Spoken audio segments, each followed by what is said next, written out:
Yo, what's going on, guys? Welcome to the new studio. So, I haven't done the new studio tour video yet because I have an acoustics guy coming in this Saturday who's gonna finish up everything. So yeah, studio tour video is coming soon. Not yet though.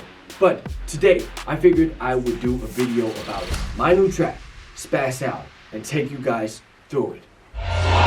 Don't get close to me when I spaz out.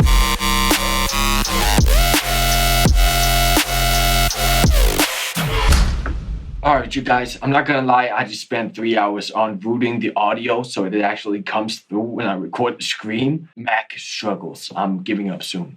Anyway, let me play you guys some of the tracks so you can get a feel of what we're dealing with here.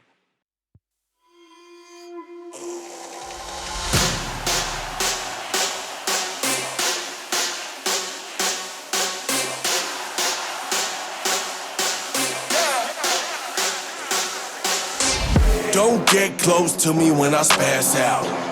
I never quit, never gas out. I level up, ting when I splash out. So hype that you would think I would've passed out. The energy can't be touched. The energy can't be touched. Don't get close to me when I spaz out. Don't get close to me when I spaz out.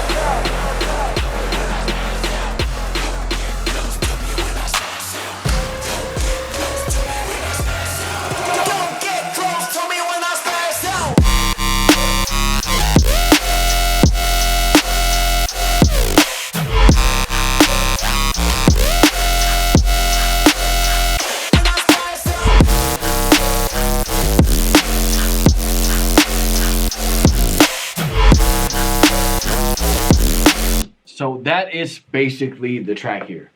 I'm just gonna go through each group, each track here, and just show you guys how I made everything. So starting from the break here, we have these main synths going.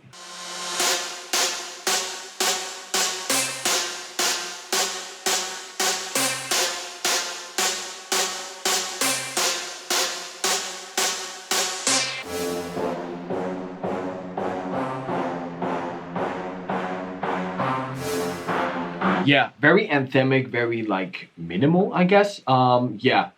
So let me just show you guys these different synths. So the main synth is actually this one. It's from an upcoming preset and sample pack of mine. Sounds like this.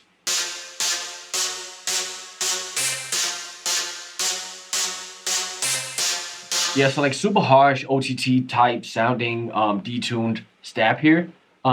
Basically my processing of this is as usual, like EQ, compressor. This is like a clipper almost, like the pusher plugin. It's pretty dope. And OTT on 13%, a little bit of reverb, and a final EQ down here. The other stabs here are just layers. There's this one. So it's basically I went in Rave Generator, just layered like a bunch of stabs. And that's basically what you hear here. EQ, I used the VSC2 compressor, one of my favorite compressors. Shout out Plugin Alliance. OTT, verb, and a wider, because I wanted this layer to feel wide, just to give like a bigger sense of synth here.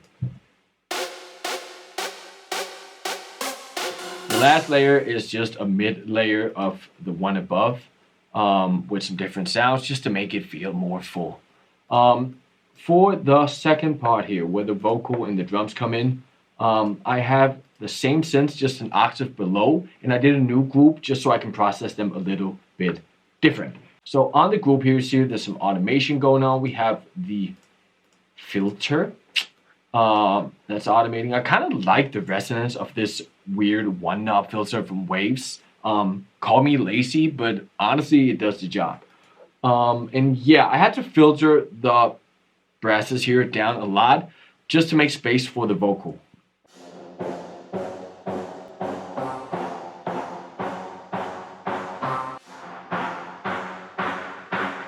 Also got some EQing going on here. Yeah, just dynamic EQ from the Pro Cube 3. Got an endless smile that I automated as well, just to do like a reverb wash type thing. And then we have some brass going on here. It's just two different brass sounds.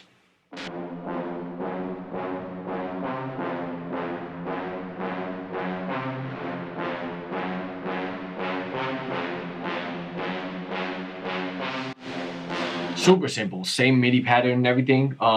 We have this contact stock brass that sounds like this.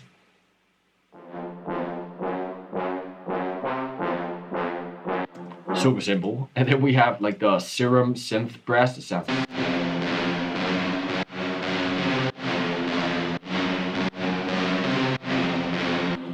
crazy sound actually. It's actually from my my funk preset pack that I did on Splice.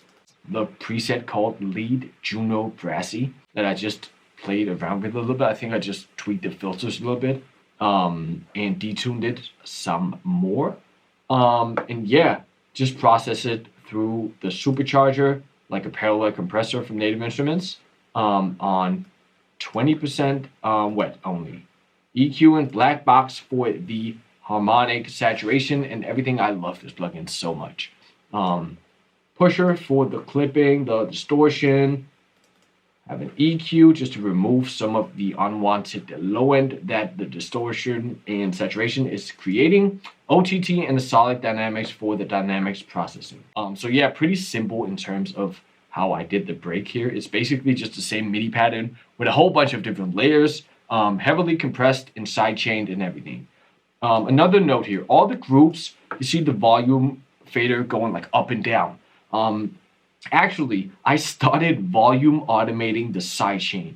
So each time the kick comes in, I'm actually, and the snares, I'm volume automating them. This gives you like a crazy amount of control. It takes a lot of work, but it's totally worth it. Like Snav showed me this and he was like, yo, dude, you should try doing like the volume compression. I was like, nah, not really. It's going to take too much time, and like automating the volume is kind of weird because then you can't just turn the group up or down.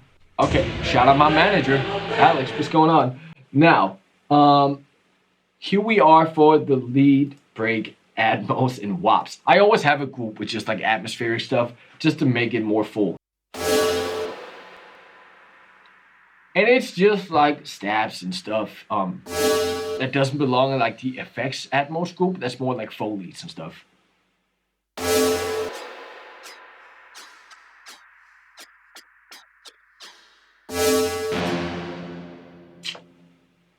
And then we have some synth brass stabs as well.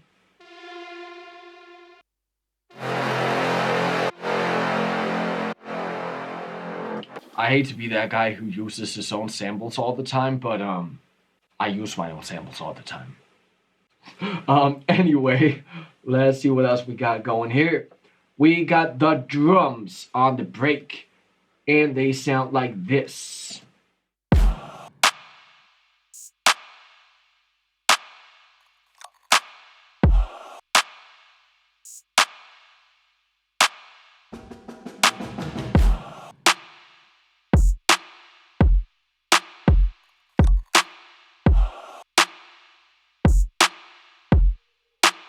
It's so simple. A bunch of samples thrown together. That's how I like to work when I do drums.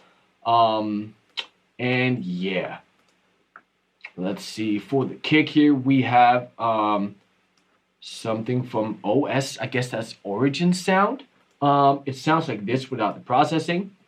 Wait a minute. It sounds like this without the processing. And then I add an EQ, a clipper, the Acme Opticom XLA3, because I love this plugin so much. Like the this preset right here, the kick snapper, is crazy. Keep it on like a dry wet below like 40-ish, you'll get crazy snap from the kick. So this is without. This is with. Crazy. Like it's kind of like a, I look at it like kind of like a parallel compressor type thing. And I use it on almost all my drum sounds. It makes them crazy sharp and knocking. Then I have the SPL Transient Designer. Love this plugin. I just used it to add a little bit more attack that the clipping and the compressor took out. So there we go. And then we have the Oh My God Ronnie clap. Just a standard trap like 808 sounding clap. Yeah. Added some verb here in the group. So in the clap group here, we have the snare coming in as well for the second part. That one, the standard like trap snare that I widened out because the clap was already sitting mono. And I wanted to have like a bigger feel when the vocals progress to the second part of the break. So on the clap bus here, let me just play you the clap without anything. Sounds like this. And with everything, it sounds like this. So yeah, honestly, small changes. So have the XLA3 here. I have an EQ that takes out a little bit of that glistening high end there. I have the Townhouse bus compressor just to add like a nudge of compression, just to glue them together. So yeah, get like 2 dBs of gain reduction-ish just to glue them together a little bit. I have the CLA Epic for the reverb and Soothe just to take out that like the high frequencies. You can hear the delta here. So this is what we're taking out. Yep. Love this plugin. Saves me a lot of time. I also bought the Gullfoss plugin recently actually, but I haven't used it at all. Maybe I should. Anyway, let's see. A bunch of just like percussion fills and loops because, yeah, just to create a groove, you know?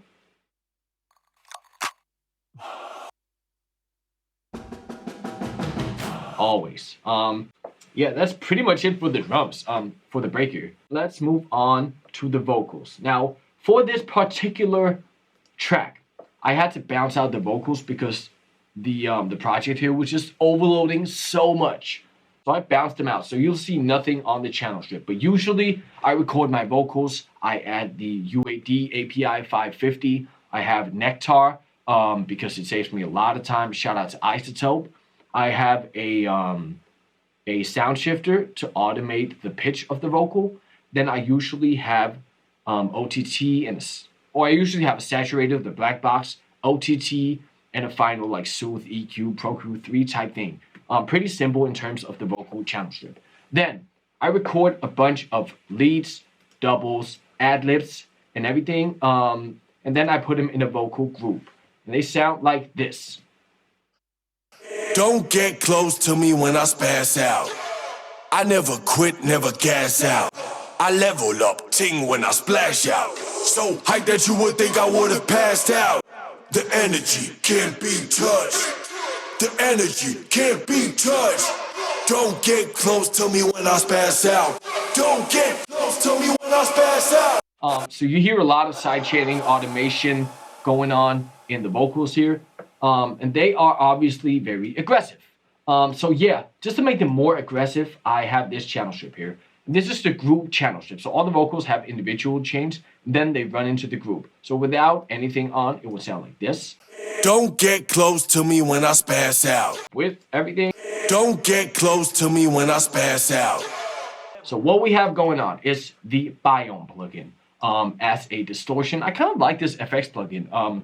Very creative, very intuitive, and you can make some crazy effects in it. Yeah, so I have this one. Let me just see if I automated that. I didn't. Then the VSC2. I vary between this and the Townhouse bus compressor for like for buses. But I kind of like. Don't get close to gain reduction to glue everything together. I have Endless Smile that I automated towards the drop just for that energy. Then I have an EQ just to take out unwanted stuff that's created in the other plugins.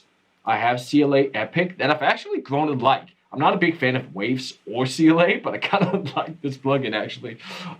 It's pretty dope. Like you combine a crowd, delay thing, and play reverb. Honestly, it's pretty dope. Like the wet effect will sound like this.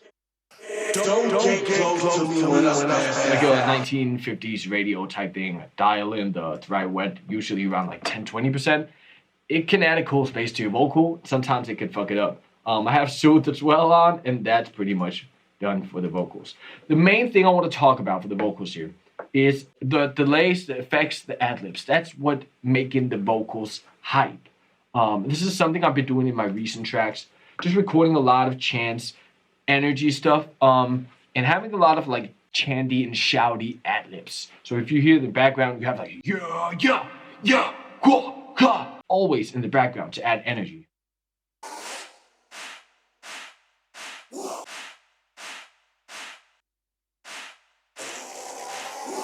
Yeah, energy, energy, energy.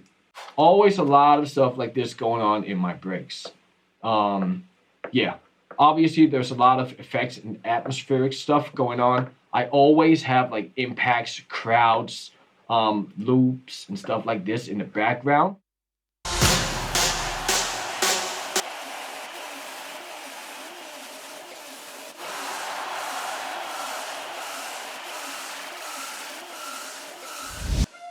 Yeah, a lot of stuff like this, always. I'm not going to go too much in depth with the build-up here, but it's basically just everything getting more hype, getting more low-cutted, getting more reverby towards the drop.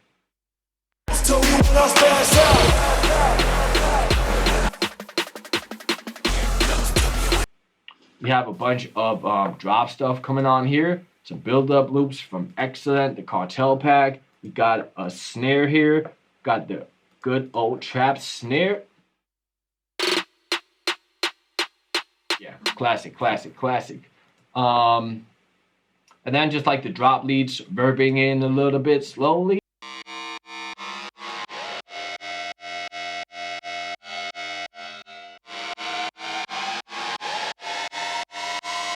Yeah, I always tease the drop lead before the drop, just so you like kind of know where it goes, but not completely.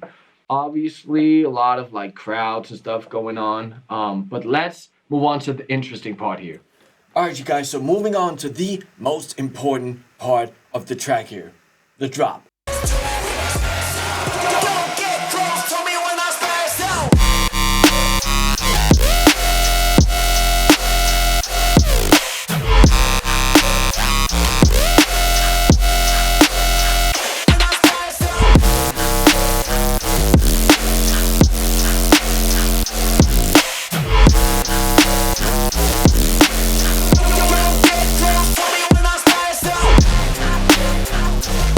So yeah, the drums have like a trap type bounce to them.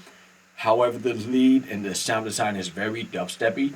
That's something I thought about consciously for this track because I wanted it to match the vocals and have that like heavy energy, but I didn't want to make like dubstep because honestly I don't really like dubstep. Drop leads. Yeah, I have 3 lead groups. I have drop ats, drop wubz, and drop leads. The main leads are here.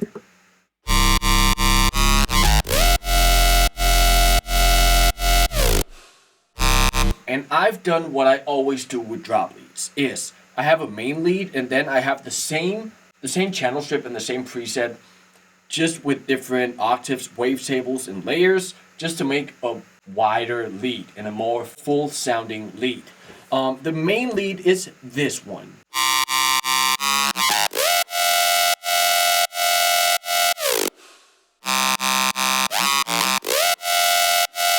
Yeah, so super like screechy, resonant. And basically, let me just take off these plugins here because they're not doing anything.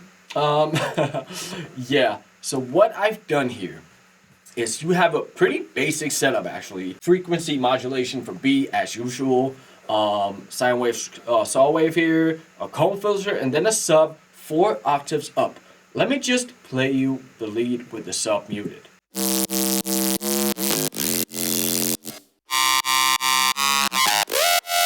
Yeah, so the sub is actually not running through the comb filter. However, the comb filter is only modulating the screechiness, so if you turn it off, it's still almost the same lead. But the comb filter modulates that. I automated it here, and then it gives that screechy effect. Yeah, and actually this lead is made from the distortion here that's turned all the way up, both the drive and the mix. This is not something I would ever encourage anyone to do. I tried it, it sounded dope. So without the distortion, it would sound like this. So it's like a whistle, like really weak. That's the key to this lead. So I have this main lead. I have the second part here, which is the same lead, just with an octave. Yeah, the oscillator B is turned down an octave, and then the sub is removed, so it sounds like this. And then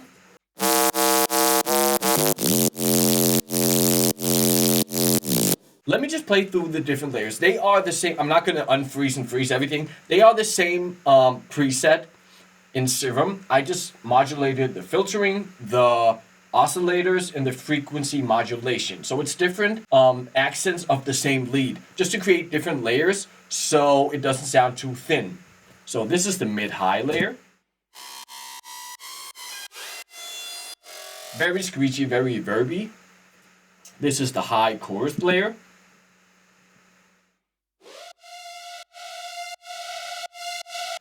And I automated the detune on this one, so it like detunes more and more to create that rising effect. That's something that creates movement and creates a vibe in the drop. Then we have the mid layer, basically just a saw bass type thing. Yeah, saw wave with a filter on it, classic. And then we have the sub, also the same Serum preset, just everything down, no hyperdimension, no like heavy stuff going on.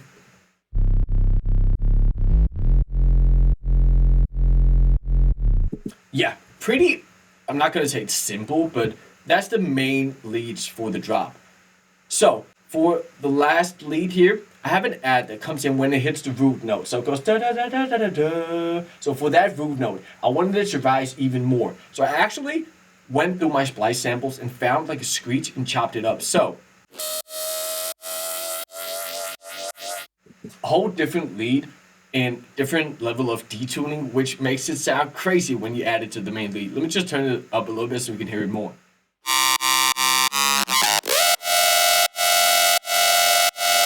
So it's a little bit out of tune, but that just creates like a super wide, dope effect, and I love that. So if you hear all my leads together, all the wops in the drop ads as well,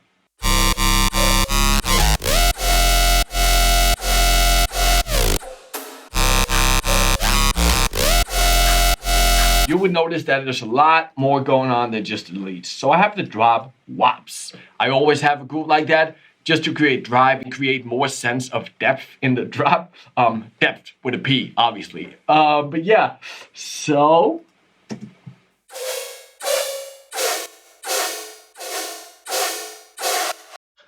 these are all different leads that are on beat. They are reverb filter type leads. I've used those in my tracks for years. And they just create like a background atmosphere and bounce. So I kind of use leads like this to accentuate the bounce of the drums. So yeah, just a whole bunch of different like shots like this. This one is more melodic. Ride lead.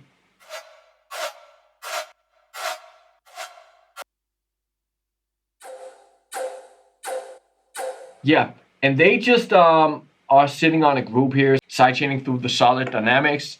Yeah, create a whole vibe. For the wops here, just have like a string ride thing. Yeah, more Atmos stuff. More Atmos stuff.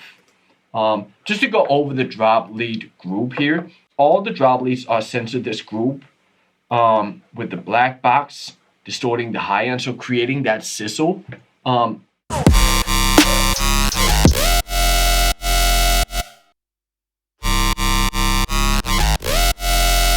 This adds like the extra sizzle on the high end lead that you want if you're doing EDM type stuff. Then we have the VSC2 compressor, just to glue everything in the group together. For buses like this, I usually go for like 2 to 4 dB of gain reduction, just to glue everything together, but not overly compress everything because you still want some dynamics. OTT, of course, just a little bit. Yeah, then we have 2 instances of kickstart. The reason why I have two sidechain here is actually because Kickstart doesn't allow you to automate the timing. So I had to put one at a quarter note and one at a half. So you'll see them switching. So I have it manually sidechaining to the kicks with the volume thing. And I also have Kickstart to create a drive and a groove and like a swang to the lead, you know? So the one is coming in, so it's fast, and then it's turning off, and the other kickstart is turning on. Super annoying.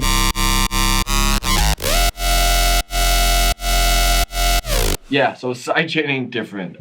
Pretty complex sidechaining thing going on here. Alright, so that's basically the leads. So now we have the leads muted on the drop. I'm just gonna play for you guys, and let's see.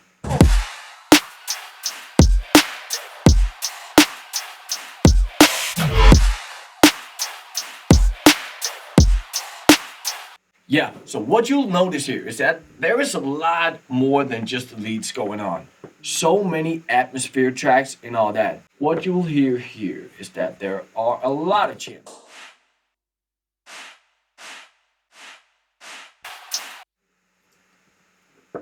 Also have some drop vocals. Also have a lot of crowds in Atmos. So, Atmos.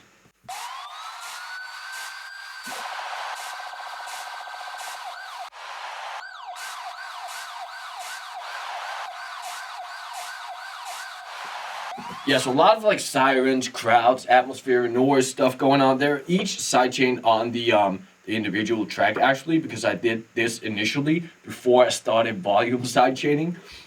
So yeah, a lot of stuff in the background going on. And let's just go through the drums here.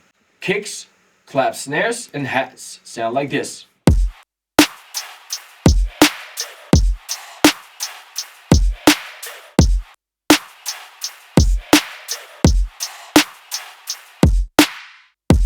Yeah, pretty simple. So for the kicks here, I have my kick 1, which is my main kick. Yeah, super like hip hoppy, low endy, mid rangey, punchy, like the 110 hertz range around there. And then we have a high layer. Now, why did I add a high layer here? Because the sound design in this track on the drop was so heavy, and I wanted the feel to be so heavy that just having like the hip hop low endy kick there wouldn't create impact enough, if you know what I mean. So I added this high layer. I think it's an F ensemble. Let's see. Yeah, F ensemble. Bam, super dope. And I just low cutted it. So, two together. Yeah. So it's like the low end, the punch, the mid range from the other kick, and then the high end from the effing kick there. And I put them together on this group. And let me just mute the group. So if you hear it without the group, it's like super muddy. The kicks are not really glued together. It sounds like you just layer two different kicks. And with the group, super tight, super punchy. What you'll hear is, first of all, the Opticom with the kick snapper. Man, I use this on all my kicks. It's crazy. Then I have an EQ, actually taking a little bit of the high end out of it because I'm not doing dubstep. I don't want like 10K on my kicks. And then just the SPL to control the transient. I actually didn't add attack for once. I just took some sustain out of it just to create that like really short punchy kicks because the leads take up so much space in the mix here. Let's move on to the snares. Bam. So what do we have here? Together, they sound like this. Yeah. Now, for my main snare, sounds like this. This is my main one. I took the low end out of it because I don't really need anything in the snare below 100 hertz because I have a subplane at the same time as the snare as well. Then I have my main clap. This is from my rave pack. It's very clippy and very gritty in the sound. Then we have a clap layer, which is just a wide clap, just to create like a wider illusion of the snare. It's really low in the mix. And then we have snare 2 that only comes in on every other snare and adds verb. Yeah, just to like have different accents of the snare. So you have some hits with like a verb. I would usually have it on the pattern you see here. So every other snare. And it just adds movement, adds depth to your track, and adds some variation. So yeah, without the channel strip here, the snares would sound like this. And with. So yeah, not a big difference. But yeah, I have a Pro Q3 here. Yeah, honestly, just some snare preset that I tweaked a little bit just to fit the particular snare. The Townhouse bus compressor, gluing everything together. The black box, of course, just to saturate everything a little bit. The mix knob is at like 16%, so it's like very, very low mix. But I like the warmth and the saturation this provides to a snare. Then I actually have just dialed in this XLA 3.2 on the snare. So without this one, it would sound like this. And with. So yeah, it just beefs it up a little bit. And then EQ just to take out the unwanted low end created by the other plugins. So yeah, that's the snare. Now for my hats, I have two ways of doing hats. Either I use samples or I use a plugin. For this one, I used samples, and I have the main loop here.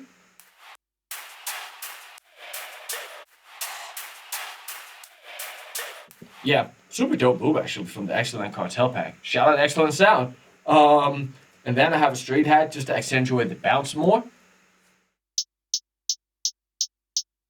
Just like a bit crushed, lo-fi type hi-hat. And then I have a roll here. Yep, classic. Now, for the second break, the second drop, it's pretty much the same as the first one with some small variations. A thing I want to point out about the second drop is that the vocals do a lot more here. So if I solo the Vox FX thing, I solo the crowd buzz, I solo the chants, and I solo the whispers, you'll hear all the vocals together. Don't get close to me when I spaz out.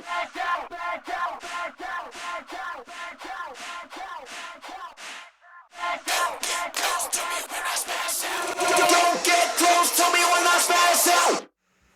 Now, why did I want to point out this particular part? Well, because I honestly spent so much time on vocal production on this very track because I wanted it to feel like a song and not just like your average EDM trap dubstep type song where it's just like break, drop, and then you're on to the next one. I wanted this to have like verses, hooks. So I really like focused on the vocal production of this very track. So that even the outro has a lot going on in the vocals. And also, I recorded a ton of chants and stuff like that for this track. Just to always have a vocal there so it gets the feeling of being more like a song than just an EDM song with just lead driven, if you know what I mean. And yeah, that's basically it for this track. Like if you have any other questions, just drop a comment down below. I'll be happy to answer it. And yeah, I look forward to doing a lot more of these videos once I get the new Mac M1 Mini set up. It's just sitting there collecting dust. But yeah, I'll see you guys in the next video. Peace. Baby, I'm a son on the beat.